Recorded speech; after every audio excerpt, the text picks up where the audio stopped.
Seems like we've gradually got people moving from the waiting room in here. Thanks for joining us today. We do have a lot of registrants and a lot of information to cover, so we'll just give it a minute for people to come and then jump right in. Can someone use the chat to let me know if you can hear okay and see our screen okay? Ah, there you go. Perfect. Thank you.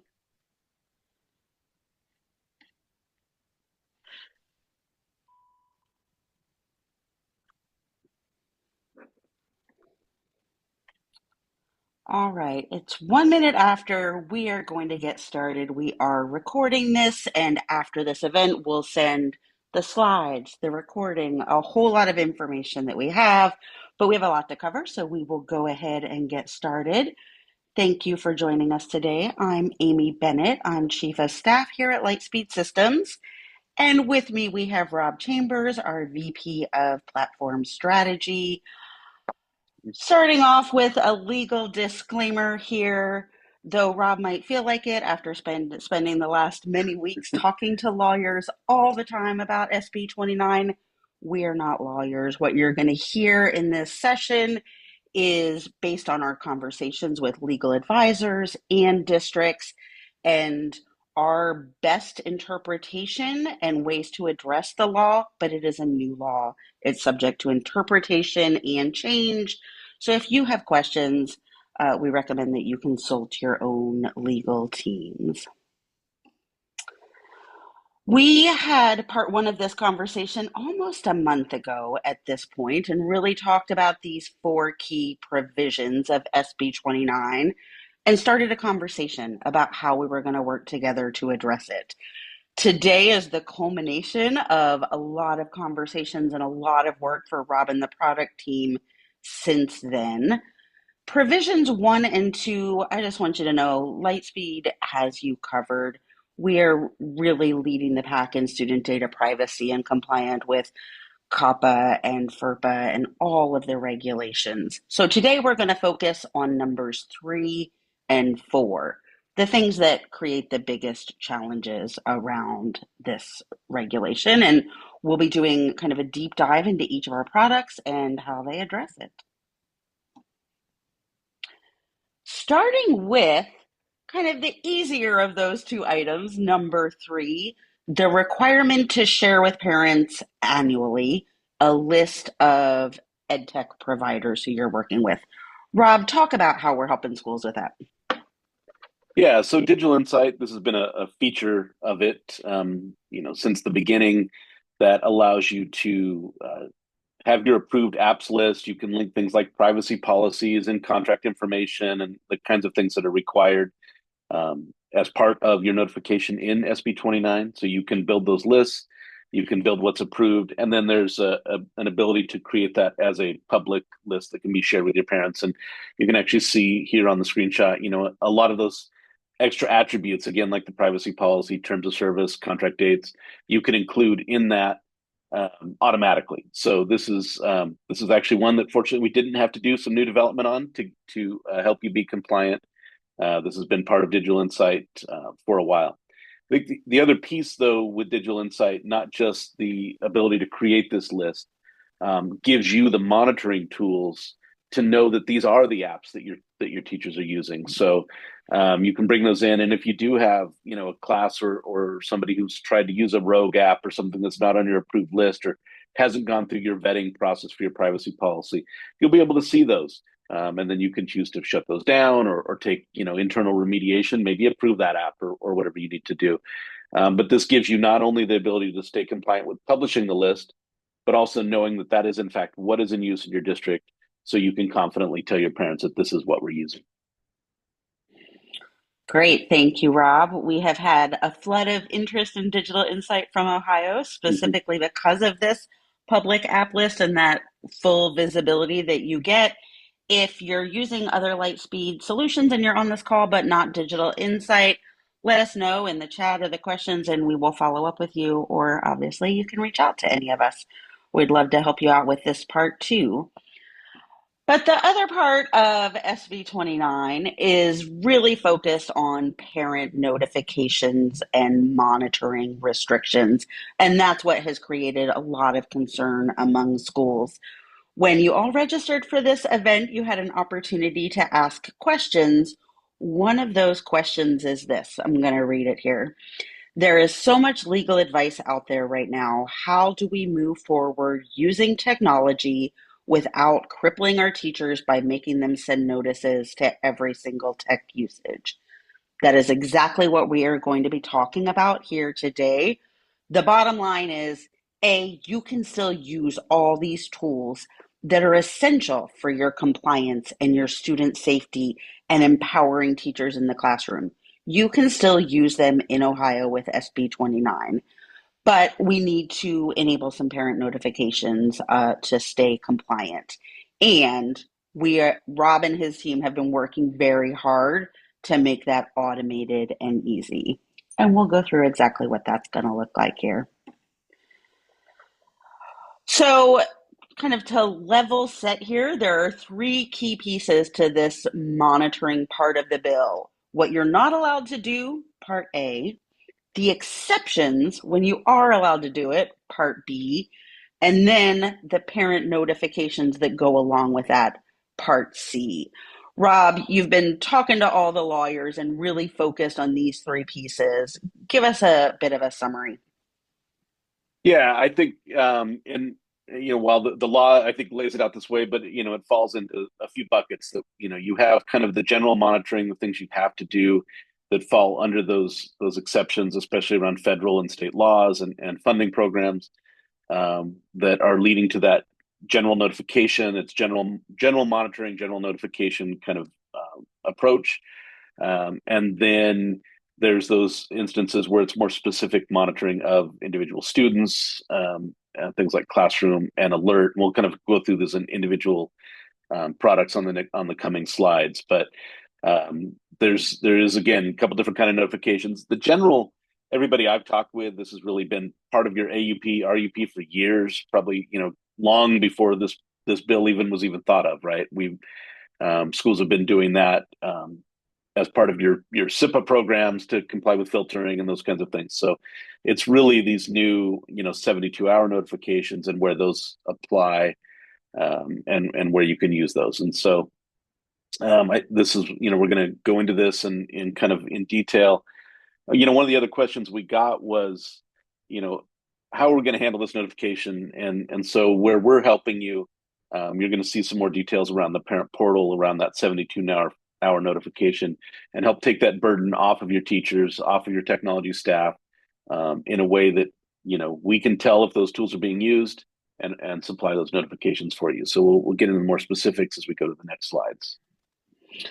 And another one of the questions came in was really about that. So we have the exceptions listed here, and some people are interpreting the law to think that if you fall under an exception, you don't have to do any kind of notice. Rob, talk about what the lawyers have advised you around that led to your plans. Yeah, and again, I think Amy touched on this well in kind of the first slide. We're not lawyers; we're talking to lawyers, and we're getting a lot of legal advice.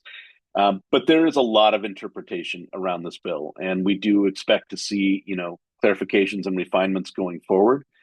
But what we are hearing is that if it's the kind of general monitoring in order to comply with again the federal, state funding and laws, so things that fall under that, you use your general notification.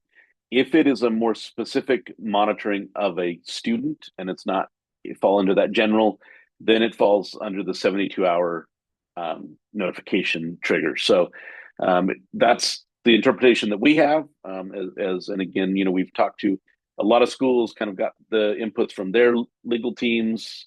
We've talked to several of the ITCs in the state, as well as our own legal counsel. So that's our interpretation, and that's kind of the system we have built is around those two different approaches. Yeah, and those exceptions apply to alert and apply to classroom management, and we're going to detail that. But I think an important point here is that just because a solution falls under one of the exceptions does not mean you get to totally skip notification overall. So the exception comes first, and then one of these two types of notification based on what Rob described. That's Yep. what everyone is advising us in our reading of the law based on the words that are right here on your screen. So, Rob, let's now go into how we're going to do that product by product. Okay, great. So starting with Lightspeed Filter, again, this is general monitoring that you have had in place for many years in order to comply with SIPA and other requirements. Most commonly, it is going to be a SIPA requirement, which kind of falls into those exceptions 3 and 4 to comply with the federal or state law, and then the funding, which is the E-rate funding that is tied to SIPA compliance.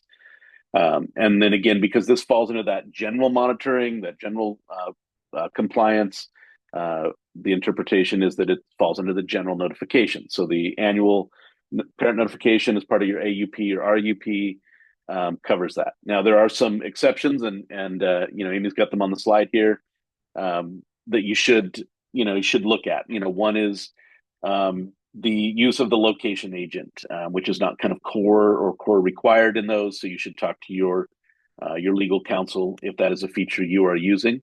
If using the device detective, which is for lost or stolen devices, it doesn't individually identify the user, and so that one would not fall under this requirement. But the location agent, which allows you to track those with students, is something you should seek your legal counsel advice on. Also, settings that'll help you out in there. You disable the filter agent on non-Chromebooks. So this, if a student happens to be on their home machine, logs into Chrome, and that extension gets pushed automatically because of the way Google does that management of things. We do have that setting there that allows you to disable that, so you're not having to worry about monitoring that home machine. The student may have logged into, so it'll not generate any cause for concern or notifications there.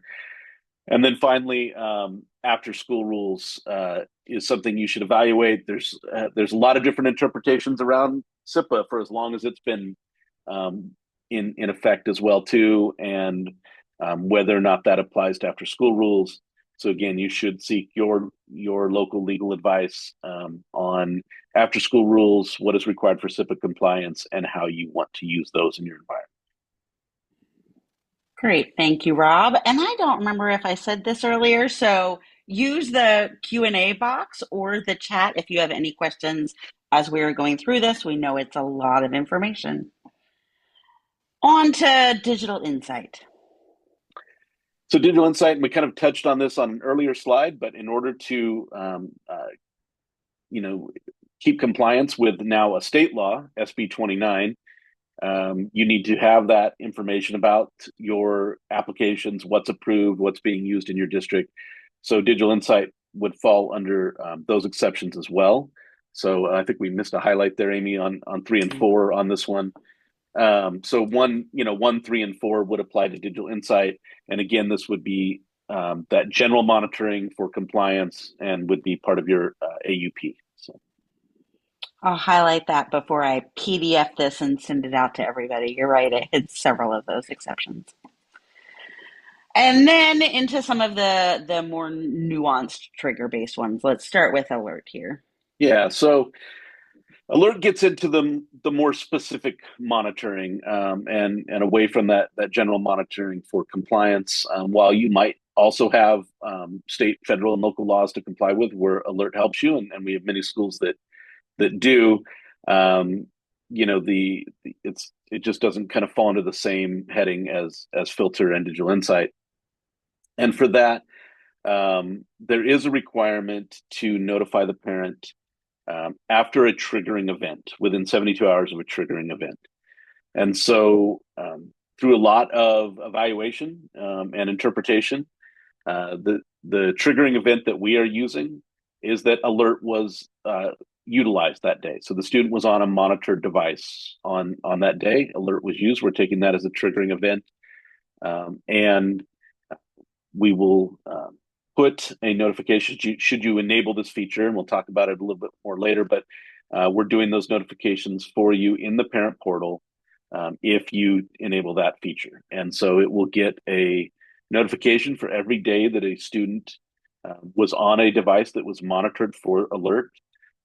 It will get a notification in the parent portal that says that your student was monitored, and it's kind of taken almost directly from this exception for the to prevent or respond to a threat to life or safety. So it's taken right out of the law. That's what we're putting in the notification.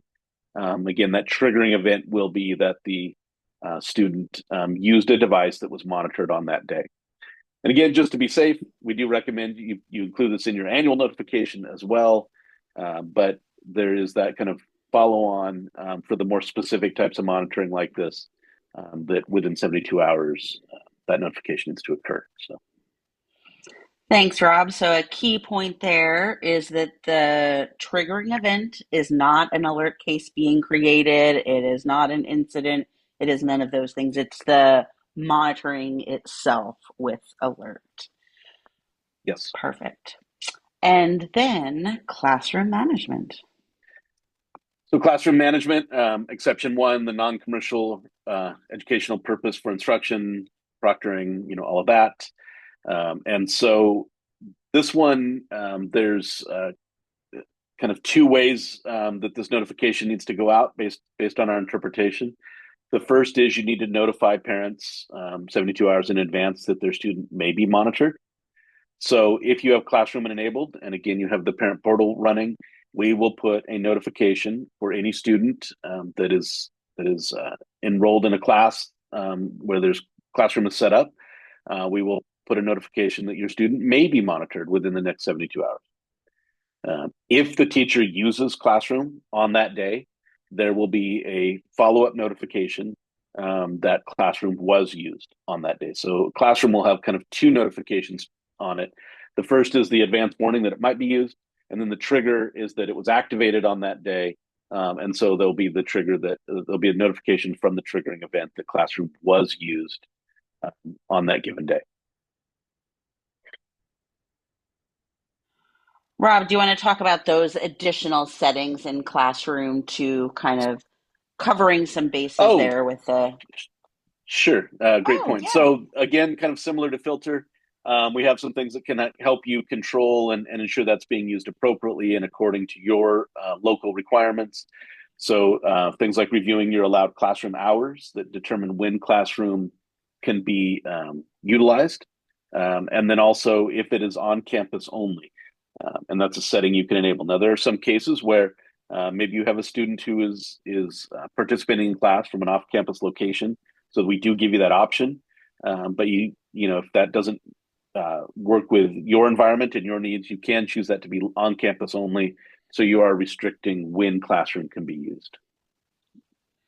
Thanks, Rob. Let's take a couple of quick questions Mm-hmm. while we're here. The first one came in on the prior slide, but I think it applies really similarly to classroom, but we'll pop back here.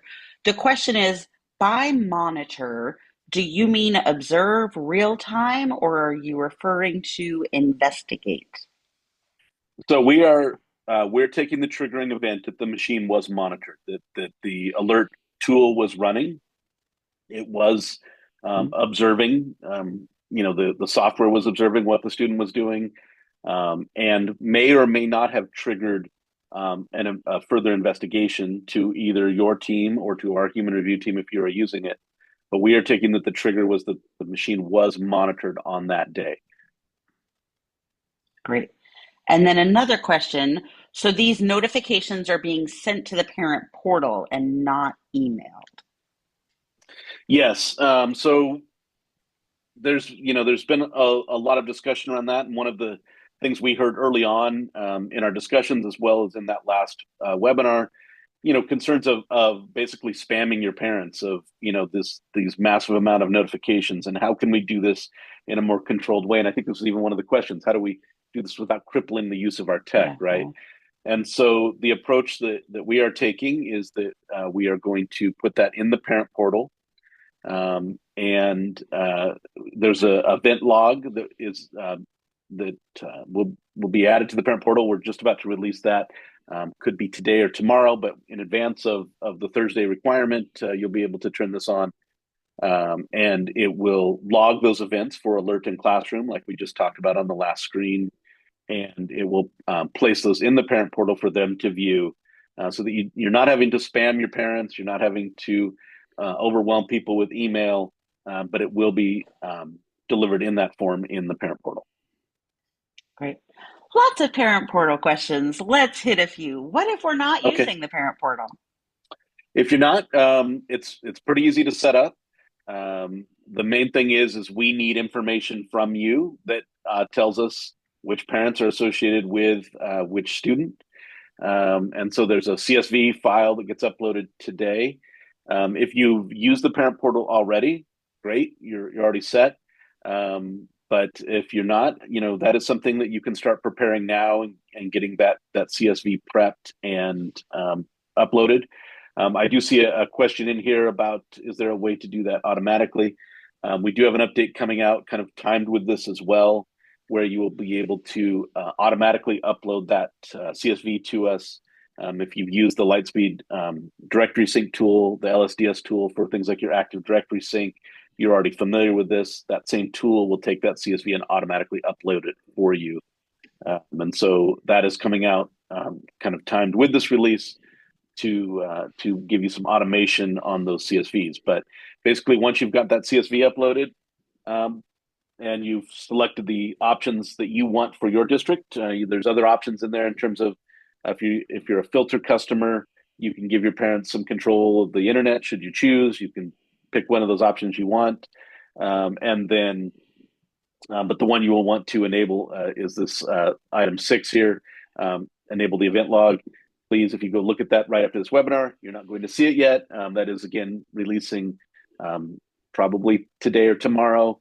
You will see that event log pop up in your parent portal options, and then that will enable that functionality to give those parents that notification. So the event log toggle is not there yet, but everything else is. And if you haven't been to the parent portal page in settings, it has a lot of information. So when you go there, it's going to help a lot. It has the template. It talks through a lot of those settings. So I recommend doing that. And we might have hit this earlier, Rob, but just for clarification, if someone is not using Filter, how do they get the parent portal? Yeah, so all Ohio customers have access to the parent portal now. So if that's we turned that on, I think yesterday, maybe on Friday, but the last couple of days we have enabled that for all Ohio customers. So you may not have seen it previously, but if you go into your admin console, you will see the parent portal now, even if you are not using the filter product. Great. So here are those simple steps. You don't need to memorize these because you're going to get this after, and some other resources. But kind of summarizing what a district should do when they get off this call. Give us the highlights here, Rob.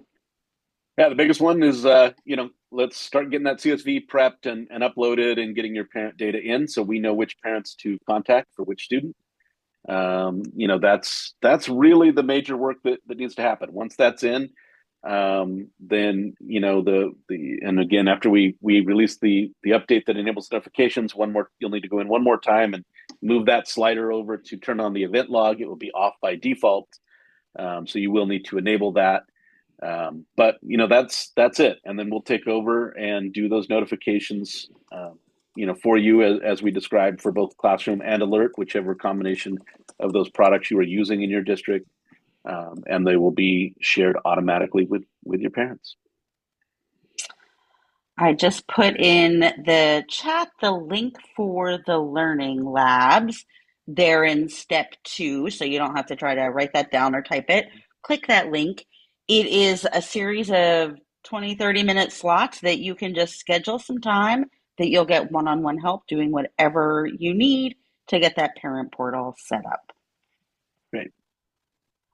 Let's And then, of see a course, if couple you of, don't have Digital oh, Insight today, we're happy to talk to you about that and help you comply with the public app list requirement. So, that's right. Number 3 is important there. yes. All right, a few more questions for Parent Portal. Let's hit it. What are the costs for the Parent Portal? Parent Portal is included with your Lightspeed licensing, so there's no additional cost to use it. Great. So every time there's an alert, false positive or not, the parent must be notified? So again, we're taking the triggering event that alert was monitoring the machine that day. So every day that a student is on a school-owned computer where the alert agent is present, we will, that is the notification that will go out. It hasn't, we're not taking it to tie directly to a case or a false positive or any kind of investigation on that side. We're saying that the student was monitored, and that's the triggering event. And so anytime they're on a machine, they will get that notification that your student was monitored on that day for the purposes of student safety. And I don't have the exact words in front of me. Certainly we'll include those in the follow-up to all of you. But it basically comes right out of the SB 29 exceptions. Like it falls under this. Those are the words we used in the notification. Kind of related to that, Rob, here's another question. If you're notifying of an alert, the requirement of 72 hours is to send a resolution if there is one. Is the program going to include resolutions of every alert? At this time, again, because we are taking the stance that the triggering event is the monitoring of the machine, that there's no specific resolution. The student continues to be monitored, and there will be continuing notifications for additional days where they are monitored. Great, thank you. I'm not sure what this one is regarding. This is typically if you have classroom or alert, not filter. If that was your question, let me know what you're asking in there and we will be happy to address it. Do customers need to enable after school rules to either comply or use the parent portal? Now, if you look at our existing documentation, which is being updated along with this release, there is a statement in there that after school rules are required. That is specific to using the parent portal for filter, which is previously how it was focused, but with the addition of the notifications for classroom and alert, you do not have to use after school rules. That's a filter only requirement. Thank you, Rob. Could we And I'd say SFTP a CSV daily from our students? so. Basically, the LSDS tool does the same thing for you. You would drop it from your sys into a folder, and that LSDS tool will do the secure FTP transfer for you. That's the process we use, but essentially the end result is the same. One other thing before we go on to this slide, I would like to highlight, and I've kind of seen some things around this in the questions. So under that number bullet point one, there's contact if you need additional options. So we recognize that there could be different interpretations. Your school's legal counsel may have different advice for you. And again, this is, as Amy said earlier, this is untested. We expect to see refinements and things. So this is based on the best legal advice and discussions that we've had with schools. This is the approach that we are taking to help you stay compliant. But if you need additional, if your local legal advice is advising you for greater notifications, please contact us. We have additional options we can work with you on. We have some ways of feeding you some other data that can help you with those notifications. But the approach that we will be taking is that we'll be producing those in the parent portal for you. Thank you, Rob. Some clarity on that question from earlier here. The question is for the trigger-based notifications that push through parent portal, if we don't have Lightspeed Classroom or Alert, we wouldn't have to push the trigger notification. That's correct. According to our interpretation, again, is that the use of filter or digital insight do not require that 72-hour notification. That it falls under the general notification that goes out in your AUP or RUP. Thank you. Ooh, this is a great one. If our parents are unfamiliar with the parent portal, is there suggested communication instructions that can be provided to them? I I do not have that in the drafts that I have ready to send to you, but we are going to go at it before we send them out because we do have a great resource to help parents with that. We will include a link to that there to make this easier for you to roll out. Okay, here's another one. Our approach is that the triggering event is alert generating an alert. Are we covered with the existing options? Or do we need to do something different as Rob indicated? Yeah, so I mean, again, follow your own district's legal advice, but we are taking the interpretation that the triggering event is the monitoring of the machine, and so we're notifying on the monitoring of the machine. Um, if if you have a different interpretation and need different kinds of notifications or different kinds of information from us, please contact us and we'll work with you on that. Thanks, Rob. We'll move on here to our final summary slide. Keep any questions coming and we'll address them at the end here. Close us out, Rob. So, we're here to help, and I think Amy, we've talked on some of this. We've had a longstanding commitment to student data privacy and compliance with FERPA and COPA, and part of the student data privacy pledge. And this is not new ground for us. Things that we've long held ourselves to those standards. Digital Insight giving you that ability into meeting those things. Again, that wasn't new development for us. That was already part of our system. Um, but I think the last two are where we are here to partner with you. We're here to make this as easy as we can, and we are taking again the best legal advice and best interpretations and things that we have as of today. As this changes, as there are refinements, or you have a local interpretation that is different, we're here to partner with you. We're here to try to make this as easy as we can. So reach out, talk to us. I'm happy to get on the phone with you and with your teams to discuss the approach that we have taken and additional options. Either your account manager or myself. Happy to work through those options with you. All right, a few final questions here. Rob, is the public app list something we can embed into our school website? Yes, you can. You can take that link, and we have schools that have been doing that for a while, actually, and they use it in exactly that way. Will there be a sysync with Parent Portal? We are investigating that.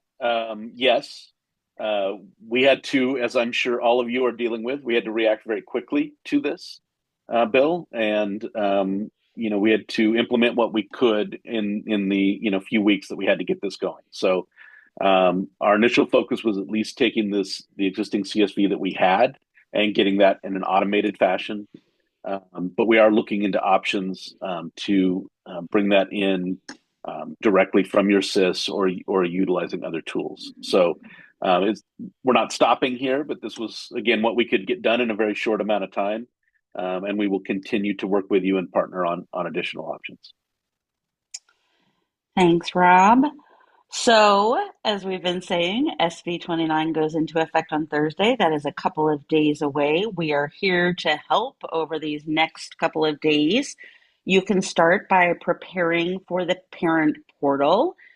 Those learning labs on Wednesday and Thursday, copy that link. Those will be really helpful for you. That one toggle for the event log, that will come out before Thursday. But if you're ready with the parent portal, that is a really simple toggle. And we will be following up this event with all kinds of information. We will send the slides that we used today. We will send the recording of this event. We will send links to that parent information on the parent portal and to information for you, for administrators, on setting that up. So keep an eye out for that email. And in the meantime, before you get that, after you get that, we're here if you have any questions. You've gotten a lot of emails from me to attend this event. Just click reply. I will keep an eye out for those, and we will help you along the way. Thank you, everyone. Thank you. Have a great day, everybody.